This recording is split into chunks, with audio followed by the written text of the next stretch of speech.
تاجدار ختم نبوت، تاجدار ختم نبوت، تاجدار ختم نبوت، نحمده ونصلي ونسلم على رسوله الكريم. اما بعد فاعوذ بالله من الشيطان الرجيم. بسم الله الرحمن الرحيم. لقد كان لكم في رسول الله اسوة حسنة. صدق الله مولانا العظيم. الصلاة والسلام عليك يا سيدي يا رسول الله وعلى آلك واصحابك يا حبيب الله. الصلاة والسلام عليك يا امام الانبياء والمرسلين وعلى آلك واصحابك يا خاتم النبيين. میرے نہایت ہی واجب الاحترام سادات کرام، ذویل احتشام علماء کرام، معززین علاقہ، سیاسی و سماجی شخصیات، السلام علیکم ورحمۃ اللہ وبرکاتہ. الحمدللہ سٹیج پر زونل ذمہ داران بھی موجود ہیں، ڈویژنل ذمہ داران بھی موجود ہیں، ضلعی ذمہ داران بھی موجود ہیں، اور معززین علاقہ سٹیج پر بھی موجود ہیں، پنڈال میں بھی موجود ہیں. سب سے پہلے میں اہل علاقہ کو اس بات کی مبارکباد پیش کروں گا کہ سردار عثمان فاروق بلوچ صاحب، میں تو انہیں نہیں جانتا تھا، ان کی ملاقات قبلہ قائد ملت اسلامیہ سے ہوئی، اور جب انہوں نے اظہار کیا تحریک لبیک میں شمولیت کا، تو قائد ملت اسلامیہ حضرت علامہ مولانا حافظ سعد حسین رضوی صاحب، آپ نے فرمایا بھی آپ کیوں شامل ہونا چاہتے ہیں؟ تو ساڈے علاقے جنا سیانے کہندے نے دیگ چ ایک چاول ہی کافی ہوندا ہے، ساری دیگ نہیں کھادی جاندی، ایک چاول کافی ہوندا ہے.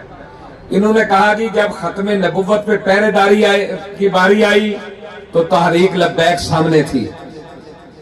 جب ختم نبوت پہ حملہ ہوا تو 21 دن قبلہ بابا جی فیض آباد بیٹھے رہے، گولیاں چلیں، شیلنگ ہوتی رہی، لیکن وہ اپنے موقف سے پیچھے نہیں ہٹے. آج اگر فلسطین کا معاملہ آیا تو ابھی تحریک لبیک میدان میں ہے، جو ہر موڑ اور ہر موقع پر حضور کی ختم نبوت اور ناموس رسالت پہ پہرا دے. میں بھی چاہتا ہوں کہ میں اس جماعت کا سپاہی بن جاؤں. لبیک یا رسول اللہ پاکستان میں خوش آمدید کہتے ہیں، اہلم و سہلم مرحبا، ویلکم کہتے ہیں. اللہ تعالیٰ ان کی خدمات کو بھی تحریک لبیک میں قبول فرمائے. اور میرے آن تو پہلے نہیں تھی، تقریر ہو رہی تھی، کوئی کہہ رہا سی فلانے دی جڑی تھی ہے اتھوں میک اپ کرا کے آندی، کوئی کہنا وہ دی بہن اتھوں میک اپ کرا کے آندی. اچھا یار کوئی کتھوں میک اپ کرائے، بادشاہ انہاں گلاں دی ساڈے سٹیجاں تے ضرورت ہی نہیں. تیری میری کی ہوندی ہے، تھی تے چلیا تھی ہوندی ہے. یہ تے وہ گلاں کردے نے جنہاں کول منشور ہی کوئی نہ ہوئے، جنہاں کول کرن واسطے گل ہی کوئی نہ ہوئے. یار تسی مینوں یہ دسو، یہ قیامت تل دن رسول اللہ صلی اللہ علیہ وسلم نے پوچھ لیا کہ تسی ملک تے لیا سی، پاکستان کا مطلب کیا؟ پاکستان کا مطلب کیا؟ اور قانون ریاست کیا ہوگا؟ محمد الرسول اللہ کو آپ بتائیں 75 سالوں میں آپ نے اس ملک میں نظام مصطفیٰ کے لیے کیا کیا؟ اور اگر آقا علیہ السلام نے پوچھ لیا اس دین کے لیے، میں نے تو خندق بھی کھودی، اپنے سر اقدس پہ ٹوکرے بھی اٹھائے، اور لوگوں نے مجھے یہاں پر پتھر بھی مارے اس دین کی سربلندی کے لیے. آپ بتاؤ آپ نے اس دین کے لیے کیا کیا؟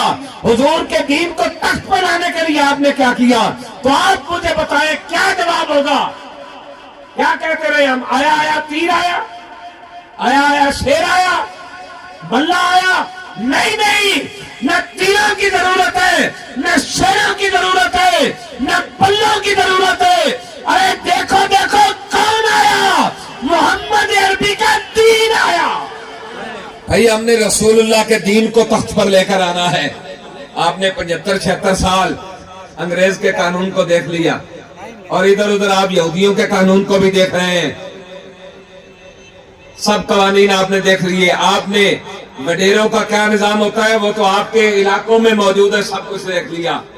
اگر دنیا میں کوئی قانون تحفظ دے سکتا ہے تو وہ صرف نظام مصطفیٰ ہے. کیا ہے؟ اونچی بولیے، نظام مصطفیٰ ہے.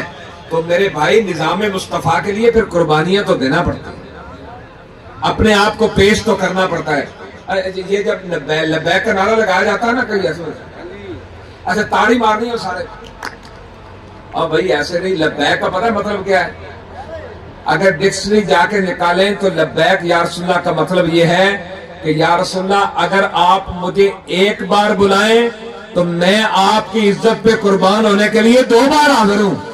لبیک یا رسول اللہ، لبیک لبیک لبیک یا رسول اللہ، لبیک لبیک لبیک یا رسول اللہ، لبیک. اسی ملک میں آپ نے دیکھا ختم نبوت کے قانون کو پارلیمنٹ میں تبدیل کیا گیا، اوتھ کو نکالا گیا، 7B کو نکالا گیا، 7C کو نکالا گیا.